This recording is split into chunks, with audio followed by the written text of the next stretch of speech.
E assim foi feito. Do alto de uma sacada, o rei olhou e viu aquela multidão reunida lá embaixo. Ficou assombrado. Tudo isso é povo? Isso e muito mais, explicou o primeiro-ministro. Todas as pessoas que trabalham no campo, na aldeia, nas casas do vale, tudo isso é povo. E todos eles sabem do ladrão do dia? O rei não se conformava com a real ignorância do maior mistério do reino. Ah, isso eu não sei, desconversou o primeiro-ministro. Só com eles mesmos. Então o rei começou um real discurso, contando tudo aquilo que a esta altura nós já sabemos. Como ele tinha de repente descoberto que o dia desaparece. Ninguém pareceu se espantar. Depois perguntou ao povo se alguém sabia a solução do mistério, se alguém conhecia o ladrão. Foi um zum zum zum no meio da multidão. Mas ninguém falou alto e o rei insistiu. Quero o nome do ladrão. Aí o que se ouviu foi nada, ou seja, um enorme silêncio. Que é isso? Gritava o rei. Então vocês sabem quem é o ladrão e não querem me dizer? Eu sou o rei de vocês. O rei! O rei! Não preciso urrar, majestade, disse o primeiro-ministro, tentando acalmá-lo. Temos espiões no meio da multidão e num instante vamos ficar sabendo de tudo. Dito e feito. Na multidão ninguém falou. Daí a pouco o rei ordenou que todos fossem dormir. Mas em seguida o primeiro-ministro surgiu com um soldado que trazia explicação do mistério. Conversaram num canto e logo depois o primeiro-ministro explicava. Majestade, a culpa é de um monstro terrível que assola nosso reino. Um tremendo dragão negro. E diante do rei, que tinha a real boca aberta de real espanto, o primeiro-ministro prosseguiu com a descrição do monstro. É um dragão enorme, maior que a aldeia, o vale e este castelo real. Diariamente ele chega de mansinho e rouba o dia por um tempão, até a hora em que ele se cansa e deixa o sol voltar de novo. É imenso, todo preto de escuridão. Solta pelas narinas uma espécie de fumaça gelada, parecida com nuvens, e que fica sentada no fundo do vale até que o sol a desmanche de manhã. Quando abre a boca, lança fagulhas pequenas que não desaparecem enquanto o dia não volta. Ficam brilhando e cintilando na escuridão. Que horror! Exclamou o rei. Deve ser lindo, suspirou a princesa. Cale a boca, menina, ralhou a rainha. O primeiro-ministro olhou bem para eles, fez um ar misterioso e acrescentou. Mas o pior, majestade, é o olho do monstro. Os olhos, você quer dizer, corrigiu o rei. Não, majestade, o olho mesmo. O dragão negro que rouba o sol tem um olho só, bem grande. É um olho que vai diminuindo um pouquinho cada dia de escuridão, e quando a gente pensa que no dia seguinte ele vai desaparecer todo de uma vez, nada disso. Começa a aumentar até ficar redondo de novo. E fica sempre assim, mudando, enchendo e esvaziando uma vez por mês, com uma luz branquela que não esquenta nada e nem ilumina muito. Que horror! Exclamou o rei. Deve ser lindo, suspirou a princesa. Cale a boca, menina, ralhou a rainha. Diante de tantos e tão tenebrosos perigos, o rei tratou de fazer o que sempre fazem os reis das histórias. Nada. Quer dizer, tratou de arranjar quem fizesse alguma coisa por ele. Ordeno que o monstro seja morto. A pergunta que ficou na cabeça de todos era: ordenar quem? Mas ninguém falou nada para não provocar outra real fúria. Depois de alguns minutos, muito diplomaticamente, o primeiro-ministro perguntou: Majestade, minha única dúvida é a seguinte: onde encontraremos alguém à altura da honra de cumprir vossa real ordem? Mas o rei não se atrapalhava. Ele já devia ter lido muitas histórias de reis, princesas e dragões, sabia direitinho o que dizer. Avise a todos que quem conseguir liquidar o monstro terá a mão de minha filha em casamento. No dia seguinte, bem cedo, os reis arautos foram tocar suas reais trombetas pelas praças. Os reis mensageiros, galopando corcéis das reais cavalariças, percorreram as estradas do reino, levando avisos aos pontos mais distantes, e toda a população foi se reunindo para ver ou ouvir os reais comunicados. Aquilo foi o assunto de todas as conversas, e quando acabou o trabalho do dia, no centro da aldeia, seus habitantes trataram de trocar ideias. Eu é que não queria ter que casar com um desconhecido só porque ele é bom de briga, disse a pastora. É, mas não vai aparecer ninguém, garantiu a tecelã. Precisa muita coragem. É, precisa, concordou o ferreiro. Mas para quê? Quando eu fico junto da fornalha fazendo força na bigorna e recebendo chamuscada de fagulha, eu sei que é para fazer uma coisa boa para todos nós. Malhar o ferro enquanto ele está bem quente e pode ficar da forma que a gente precisa. Mas ir enfrentar as fagulhas do dragão negro vai servir para alguma coisa? É mesmo, disse o camponês. Verdade é que precisa ser valente para se meter com o monstro e ir lá olhar de perto o olho dele. Mas eu não entendo muito em que é que isso ajuda a gente. E ficaram pensando. Pensaram muito, mesmo depois que a conversa acabou e cada um tratou de ir para sua casa, aproveitar o escuro e dormir um pouco. No dia seguinte, a novidade da aldeia era a chegada de um príncipe vindo de terras distantes a todo galope em seu veloz cavalo. Não era um príncipe encantado, mas a pastora que o tinha visto chegar afirmava que era um príncipe encantador. Ele falou com ela, foi muito gentil e simpático, pediu um pouco d'água para seu cavalo e explicou que ia se apresentar no castelo. Só para casar com a princesa? Ela foi logo perguntando. Ele sorriu um sorriso bonito e explicou. Nada disso, o principal é não ficar parado. Não tenho nada para fazer o dia inteiro. Tudo o que eu quero alguém faz para mim. E adoro me movimentar, andar a cavalo, enfrentar desafios. Quando soube desse monstro, logo achei que ia ser uma aventura maravilhosa. Bem que ela pensou, a aventura mais boba, mas achou que não ficava bem dizer essas coisas a um príncipe encantador. E enquanto ele galopava em direção ao palácio, ela foi andando para a sombra da árvore no centro da aldeia, onde todos os amigos costumavam almoçar juntos. Chegou logo contando as novidades do príncipe. Quando acabou, o camponês disse: agora vamos mesmo ter que fazer alguma coisa para defender o dragão. Afinal, ele é amigo da gente. Isso mesmo, apoiou o ferreiro. Se ele não carregasse o sol todo dia, garanto que nós íamos ter que trabalhar sem parar, sem poder ir dormir, sem descansar. E se ele não esfriasse os montes e não trouxesse a neblina para o vale, os carneirinhos não iam precisar se esquentar e não iam ter tanta lã, lembrou a pastora. E se ele não ninasse as plantas e o dia ficasse fazendo sol o tempo todo, as colheitas acabariam secas e queimadas. Ninguém ia ter o que comer, concordou o camponês. E o linho e o algodão não cresceriam. Sem eles e sem a lã, como ia tecer os panos para nos vestirmos? Perguntou a tecelã.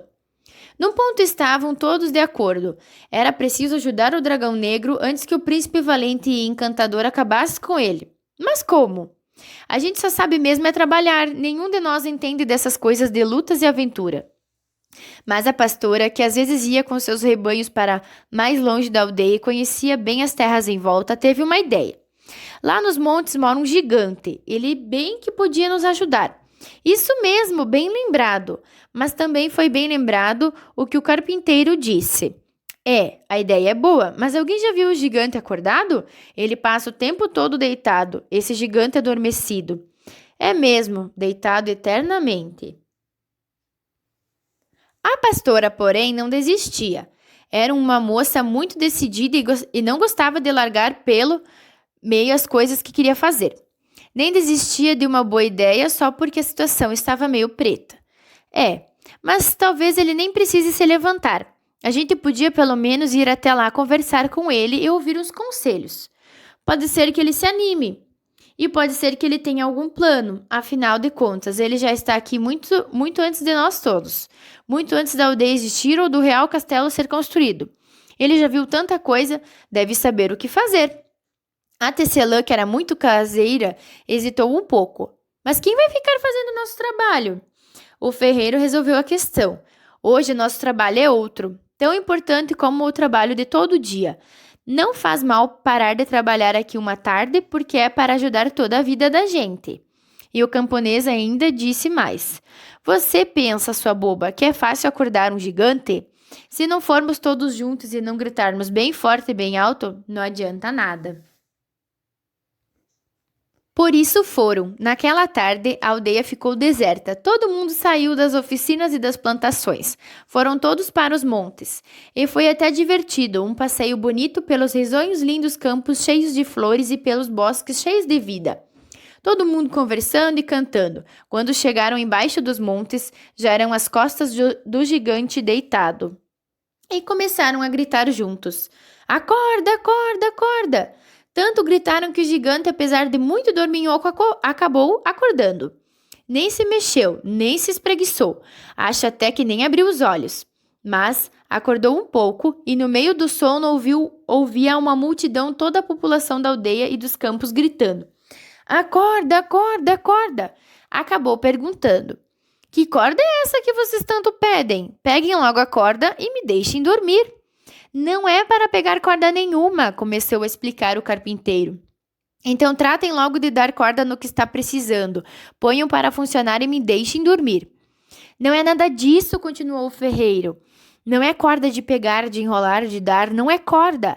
É acordar, seu gigante. Se o senhor não acordar logo, é capaz de daqui a pouco ninguém mais poder dormir em paz. Com essa, o gigante acordou. Não se levantou nem se mexeu, mas ficou bem acordadinho e pediu: Expliquem essa história toda. Eles explicaram. Eu não vou explicar aqui tudo de novo, porque nós todos já sabemos. E quando eles acabaram de explicar, o gigante também ficou sabendo. Bocejando, comentou: Ah, a real ignorância. Parou um pouco, bocejou de novo e continuou: Vamos dar um jeito nisso. Vocês fizeram bem em vir me procurar. Vamos defender o dragão negro e seu olho de luar. Do meu corpo, de terra, tudo vai brotar. No trabalho de vocês, tudo vai continuar. E assim fizeram os planos, e o gigante suou orvalho que evaporou para virar nuvens, e as nuvens choveram água no alto dos montes para engrossar os riachos. E as sementes que os homens plantaram viraram grama e capim, espinhos e mato, árvores e cipós. E toda essa mata produziu flores e frutos que atraíram insetos, que atraíram passarinhos, que atraíram passarões e animais de pelo e de pele. Para os homens, todas essas coisas levam muito tempo. Para o gigante, não. Foi rapidinho. Num instante estava tudo feito, feito e perfeito, mais que perfeito, para dar um jeito. Todos trabalharam juntos, sem desencontro, e logo tudo ficou pronto para o grande confronto. E o gigante disse: Já vai chegando a hora. Quem quiser pode ir embora, ir para casa, descansar, se recolher e esperar o que acontecer. E quem não quiser, quis saber a pastora, pode ficar e olhar e tratar de aprender. Ela ficou. Alguns amigos ficaram com ela. Outros, cansados de tanto trabalho, trataram de voltar para a aldeia, porque já estavam chegando a hora mais bonita da tarde, com todas as cores do sol bem soltas no céu, sinal de que o dragão negro não ia demorar. E logo depois seria o momento do grande combate. Quando escureceu e o dragão chegou, soltando suas fagulhas que piscavam por toda parte, todos foram começando a ouvir ainda bem longe o galope de um cavalo que se aproximava. Era o príncipe encantador e valente, que vinha com toda a sua coragem enfrentar o monstro. Só com a coragem, não. Vinha também com sua lança, sua espada, seu escudo, com armadura, elmo e tudo. Ouvindo o barulho, o dragão tratou de ver o que estava acontecendo, e seu olho foi aparecendo aos pouquinhos, enorme, redondo, prateado, lançando brilhos para cima da armadura do príncipe. Mas os riachos tinham engrossado. O que antes era fácil de atravessar, agora tinha até correnteza. A armadura do príncipe ia ficando molhada, enferrujada, atrapalhada. E as plantas tinham crescido, fechavam a passagem, espetavam e enganchavam o escudo, a lança e a espada. E os insetos zumbiam e mordiam, e os pássaros piavam. E muitos animais faziam barulho no escuro, cada barulho esquisito que metia medo e era capaz de fazer gelar nas veias o sangue de um homem menos corajoso. Mas o príncipe continuava. Se não fosse por causa daquela armadura toda desajeitada e pelas picadas dos insetos, ele era até capaz de estar achando o passeio bonito, apreciando a paisagem tão cheia de árvores. O dragão começou a achar que o plano do gigante não ia dar certo. Teve até a ideia de usar um recurso extremo e lançar o fogo dos raios em cima do príncipe, pedindo reforço a todas as trovoadas que conseguisse encontrar acordados naquela hora. Antes, porém, tratou de olhar muito bem olhado o seu adversário, respeitando a coragem daquele príncipe que, mesmo sem saber muito bem porquê, não parava diante de nenhum obstáculo. Agora você vai ver, ameaçou o dragão. Talvez fosse mais certo lhe dizer: agora é que eu vou ver. Porque bem na hora da ameaça, ele acabou de arregalar o olho, que ainda estava um pouco coberto pela pálpebra de nuvem. Aí ele viu o príncipe, e o príncipe viu a moça. Que moça? Ora, a pastora, você está ficando esquecido? Não lembra que ela tinha ficado por ali para olhar e tratar de aprender? Pois os dois se olharam e se apreenderam. O príncipe viu a pastora por entre as árvores, na luz do olhar do dragão, e pensou que de manhã, quando tinha falado com ela na aldeia, nem tinha reparado como ela era tão bonita. Talvez de manhã ela nem fosse ainda tão bonita, porque a verdade é que todos os acontecimentos do dia tinham ajudado muito a pastora a não esconder mais seus olhos e a levantar a cabeça. E ela, como todo mundo, ficava muito mais bonita assim. Mas o príncipe não sabia disso e pensou que a beleza dela era por causa do olho de luar do dragão. Aí perdeu a vontade de liquidar o dragão e de casar com a princesa. Ficou parado olhando a pastora. Ela olhou firme para ele e perguntou: Vossa Alteza não está se sentindo bem? Nunca me senti melhor em minha vida, a não ser por esta droga de armadura toda molhada. Então tira a armadura, sugeriu ela. Mas eu preciso dela para lutar com o dragão. Para quê? Para casar com a princesa e viver feliz para sempre? Para ter sempre um sol eterno? Para cumprir minha missão e terminar o que comecei, respondeu o príncipe, enquanto pensava que, na verdade, não queria saber de coisas eternas, nem iguais para sempre. E ficaram se olhando. Mas enquanto conversavam e se olhavam, o tempo passava. O dragão foi ficando com sono, fechando o olho e se retirando. O sol começava a voltar aos poucos, com coloridos parecidos com os do fim da tarde. O céu mudando, ficando rosa, arroxeado, laranja avermelhado. As nuvens do dourado brilhante, tudo diferente e fascinante. O sol mais alto a cada instante. De repente, ouviu-se o tropel do real cavalo e o rei sugeriu aos gritos, fazendo outro escândalo real. Socorro, acudam, ladrões, biltres, facínoras, bandidos! Fechem todas as saídas! Ponham barreiras em todas as estradas! Cerquem o reino inteiro! Revistem todas as casas! Vasculhem todos os cantos! Exijo que os ladrões sejam presos! Soldados corriam de todos os lados, cavalos galopavam, a rainha e a princesa chegaram em uma real carruagem a tempo de ouvir o rei gritar. Roubaram aquele sol branco e frio que brilhava na escuridão. Chegando um pouco atrasado, o primeiro-ministro pensava. Ah, meu Deus, agora vai começar tudo de novo, só que ao contrário. Mas dessa vez não foi preciso dar muitas explicações. O rei tinha ficado acordado a noite toda para ver o combate e acabava de descobrir as belezas que ele não conhecia. Podia ser ignorante, mas não era burro. E compreendeu que, se aquilo acontecia todo dia, não valia a pena matar o dragão negro. Por isso, quando cansou de fazer seu real escândalo e ouviu os reais consolos de sua adorada rainha, acalmou. Não é preciso mais matar o monstro. Todos os habitantes deste reino são muito corajosos e podem viver bem, mesmo tendo esse terrível dragão na vizinhança. Foi um alívio geral. Então o rei completou para o príncipe. Mas pode ficar tranquilo, mantenho minha promessa e lhe dou a mão da princesa em casamento. Aí é que foi a surpresa, porque o que a princesa disse era coisa que ninguém esperava. Meu real pai, peço desculpas, mas se o casamento é meu, quem resolve sou eu. Só caso com quem eu quiser e quando quiser. O príncipe é muito simpático, valente e tudo isso, mas nós nunca conversamos direito e eu ainda quero conhecer o mundo. Até hoje eu nem sabia que o sol voltava todo dia tão bonito. Tem muita coisa a mais que eu quero saber. Isso de ficar a vida inteira fechada num castelo é muito bonito, mas eu que aqui fora... Nesses campos e nesses bosques tem muita coisa a mais. Não quero me casar agora. Foi um Deus nos acuda. O rei gritou, urrou, esbravejou. A rainha explicou que todas as princesas das histórias casam com os príncipes que vencem os dragões e os gigantes, e que os dois vivem felizes para sempre. Não adiantou nada. A princesa olhava a pastora. Via como era bonita aquela moça de olhar firme e cabeça levantada e insistia. Nada disso. Minha história quem faz sou eu. Posso até casar com esse príncipe, mas só se ele e eu quisermos muito. Já se vê que ela não estava querendo, pelo menos naquela hora, e o príncipe só queria mesmo a pastora. Por isso, deu para todos acabarem se entendendo. No dia seguinte, a princesa começou uma longa viagem para conhecer outras pessoas, outras terras, outros reinos e até mesmo algumas repúblicas. Acabou indo estudar numa delas, se enturmando, fazendo amigos.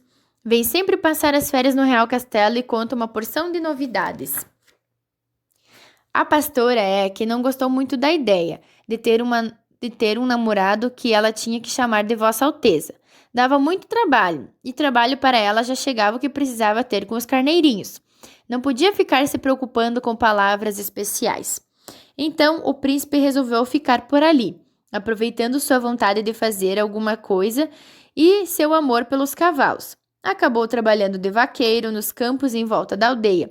Sempre encontrava pastor e conversavam. Numa noite de luar, resolveram visitar o dragão negro e se aconselhar com o gigante. E o gigante, como vimos, mesmo dorminhoco é bom conselheiro. Dessa vez disse: Vocês se gostam, não é? Querem estar juntos? Então acho que a pastora deve casar. É como o vaqueiro.